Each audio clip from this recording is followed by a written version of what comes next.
এক দশক আগে বিশ্বকাপ বাছাই পর্বে বাংলাদেশ ফুটবল দলকে ৮-০ গোলে উড়িয়ে দিয়েছিল যে দলটি, সেই দলটি এবার প্রথমবারের মতো খেলবে ফুটবল বিশ্বকাপ। বলছি মধ্যপ্রাচ্যের দেশ জর্ডানের কথা। সাম্প্রতিক সময়ে ফুটবলে নিজেদের শক্ত অবস্থান তৈরি করা একটি দল জর্ডান, যাদের ডাকনাম আল নাসামা, বাংলায় যাকে বলে সাহসী।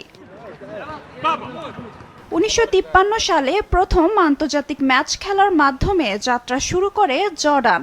দীর্ঘ পথ চলায় তারা কখনো বড় মঞ্চে নিয়মিত না হলেও ধারাবাহিক উন্নতির মাধ্যমে এশিয়ান ফুটবলে নিজেদের পরিচিতি তৈরি করেছে। পরিসংখ্যানের দিক থেকে দলটির সবচেয়ে অভিজ্ঞ খেলোয়াড় গোলরক্ষক আমের শাফি, যিনি ১৭১ ম্যাচ খেলেছেন, আর সর্বোচ্চ গোলদাতা হামজা আল দারদুর, যার গোল সংখ্যা ৩৩। বর্তমানে দলের অধিনায়ক ইহসান হাদ্দা। দলটির তরুণ স্ট্রাইকার তামির বানি খেলেন ইংল্যান্ডের ক্লাব ওয়েস্ট ব্রুমে। জর্ডানের প্রধান কোচ জামাল সেলামি ২০২৪ সাল থেকে আল নাসামাদের সাথে আছেন তিনি। খেলোয়াড়ি জীবনে খেলেছেন মরক্কোর হয়ে। ফিফা র্যাঙ্কিংয়ে জর্ডানের সেরা অবস্থান ছিল ৩৭, আর সবচেয়ে নিচে নেমেছিল ১৫২ নম্বরে। এই ওঠানামার মধ্য দিয়েই দলটি গড়ে তুলেছে নিজেদের পরিচয়। দলটির বর্তমান র্যাঙ্কিং ৬৩। সাম্প্রতিক সময়ে জর্ডান ফুটবলে এসেছে বড় সাফল্য।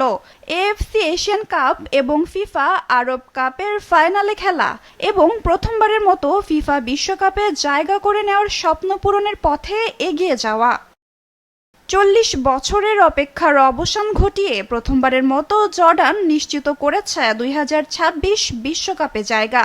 বিশ্বকাপ বাছাই পর্বে ওমানকে ৩-০ গোলে হারানোর পর দক্ষিণ কোরিয়া এবং ইরাককে হারিয়ে তাদের বিশ্বকাপ খেলা নিশ্চিত হয়। পুরো বাছাই পর্বে মাত্র এক ম্যাচ হেরে গ্রুপ বিতে দারুণ ধারাবাহিকতা দেখিয়ে ইতিহাস গড়েছে জর্ডান। বিশ্বকাপে আর্জেন্টিনার সঙ্গে একই গ্রুপ জেতে খেলবে Jordan. ১৬ June Austria, ২৩ June Algeria এবং ২৮ জুন বর্তমান বিশ্ব চ্যাম্পিয়ন আর্জেন্টিনার বিপক্ষে লড়বে তারা। সব মিলিয়ে জর্ডান হয়তো এখনও বিশ্ব ফুটবলে পরাশক্তি নয়, কিন্তু নাসামাদের লড়াই, আত্মবিশ্বাস আর ধারাবাহিক উন্নতি বলে দিচ্ছে ভবিষ্যৎ ফুটবল মঞ্চে তাদের গল্পটা আরও বড় হতে যাচ্ছে।